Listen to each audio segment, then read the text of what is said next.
What's up, guys? So today we are in the garage. I think I'm gonna put those intake pipes that I got into the car.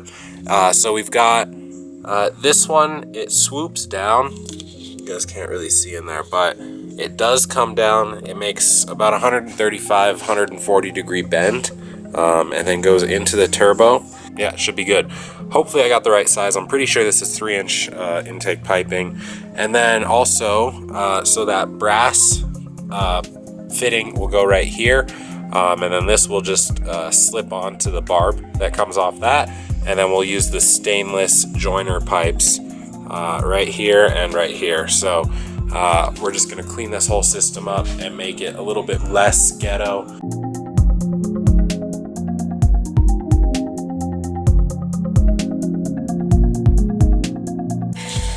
Alright guys, so we got all of the pipes off in the intake. It's so empty now. You can see the turbo back there. It's right over there.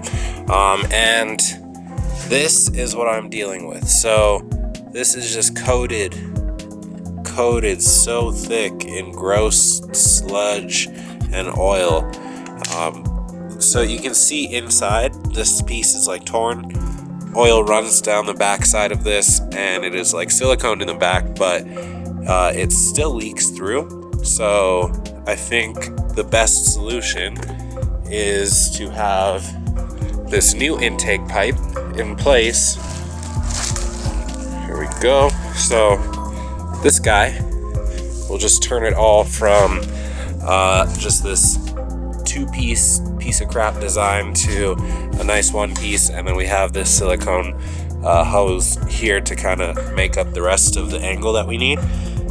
So we should be fine, and we don't have any chance of oil getting in there.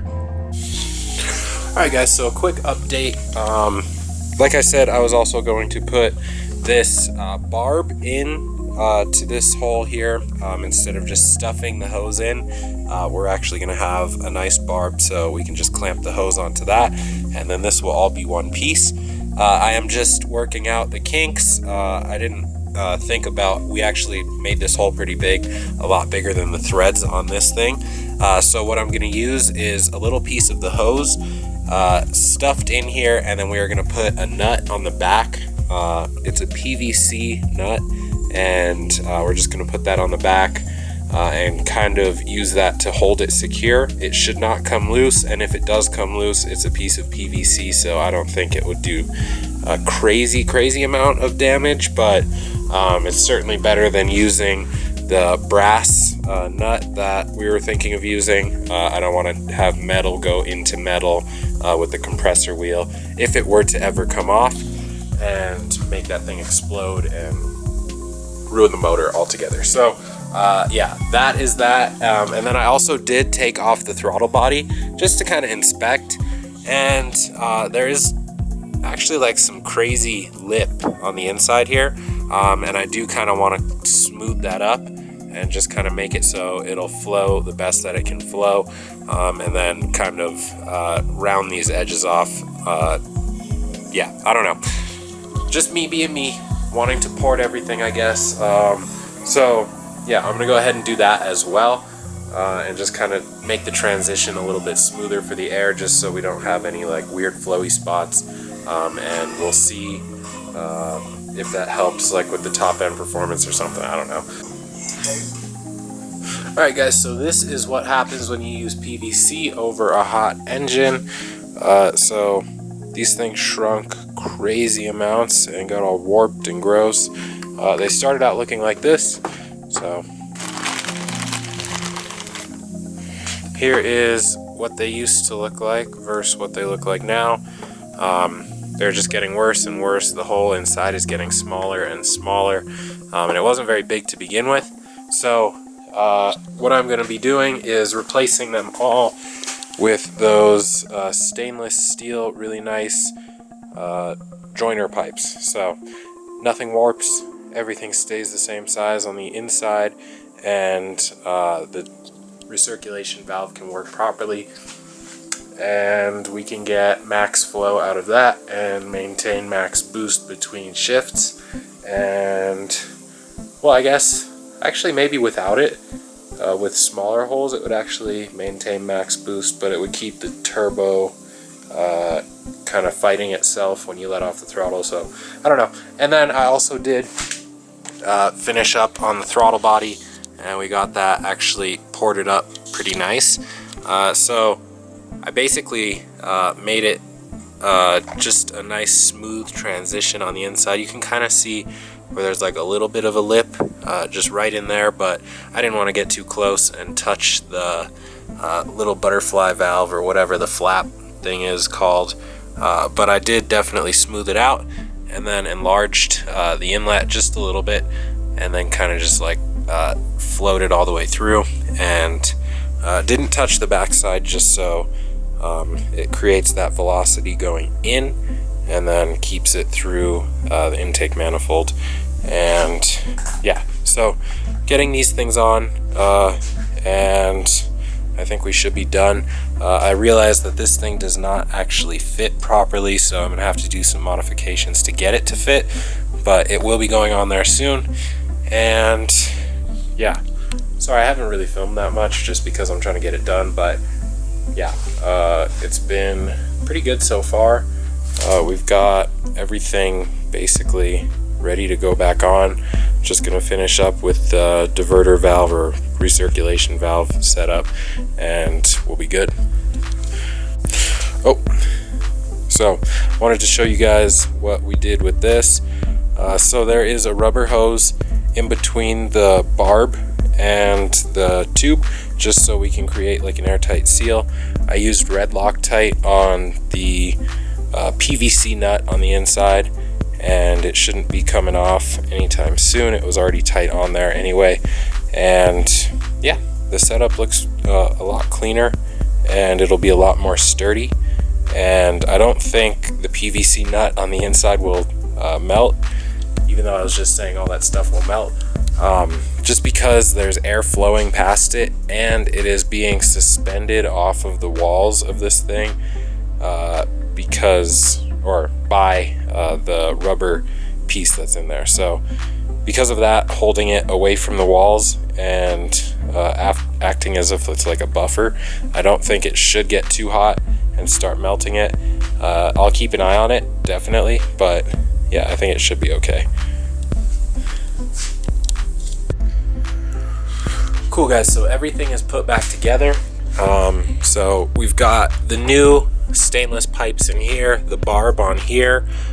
We have kind of like a reworked throttle body, still the OEM throttle body. I just went through and kind of cleaned up some edges inside. Didn't really do like a full port job or anything like that, but definitely cleaned it up. It should flow a little bit better, especially at like high RPMs. I would expect to see a little difference. Nothing crazy, whatever. It's not like, it wasn't to get like more horsepower, it's just to be more efficient, so that's why I did it.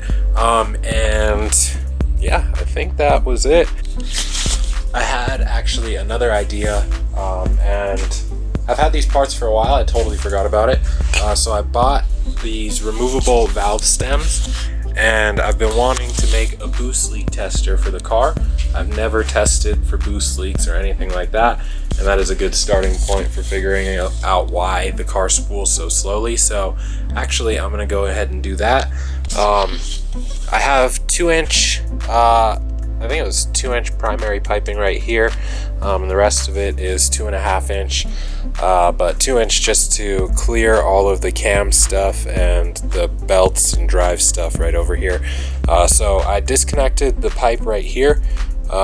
It's just a straight one from the turbo to that one, and I know that's not leaking, or I hope that's not leaking. So yeah, I just disconnected it right here. I will be able to access right there really easily. We'll pressurize it from there, and we'll be able to test all of the piping that is down here, the intercooler, the pipes that come up. There's a pipe that comes here, and then a pipe that goes in here.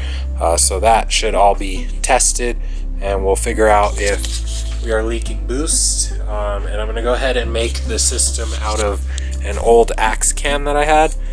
This is the same size as that piping that I was just showing you, and I'm gonna go ahead, this one's basically empty, so once this is done with all of its air, we'll we'll just go ahead and start hacking it up, and we'll use about 1.5 to 2 inches of this, and we'll just clamp it into this part right here with the valve stem attached to the back like so, and we'll pressurize the system and see if it holds air. Alright guys, so I got the system all set up. I got some air in the air compressor, and this is what it looks like. So we just made this little cap out of the Axe can, and then I'm using a silicone spray can to block up the other end. I was going to try it just normally, but I figured some of the valves would be open and it would just go through the exhaust. So we're plugging it from this side and this side so it goes all the way through, and let's test it and see what's up.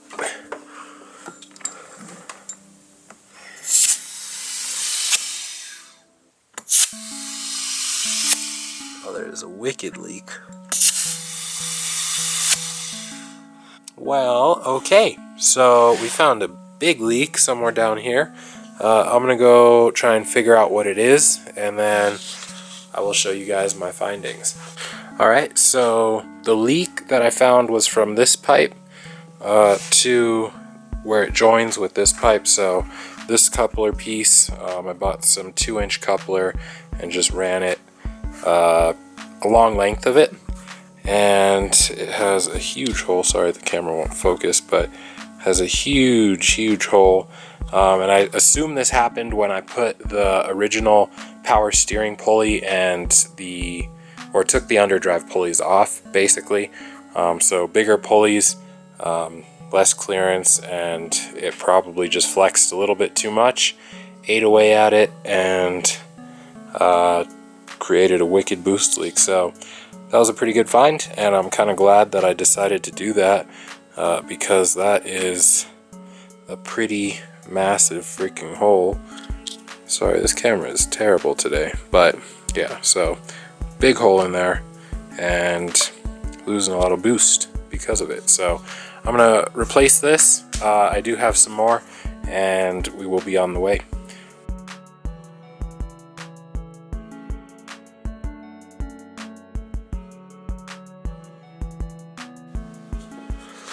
Alright guys, so I am back from a drive in the car, and it is freaking fast. Like, I don't know how I didn't notice that there was this bad of a boost leak.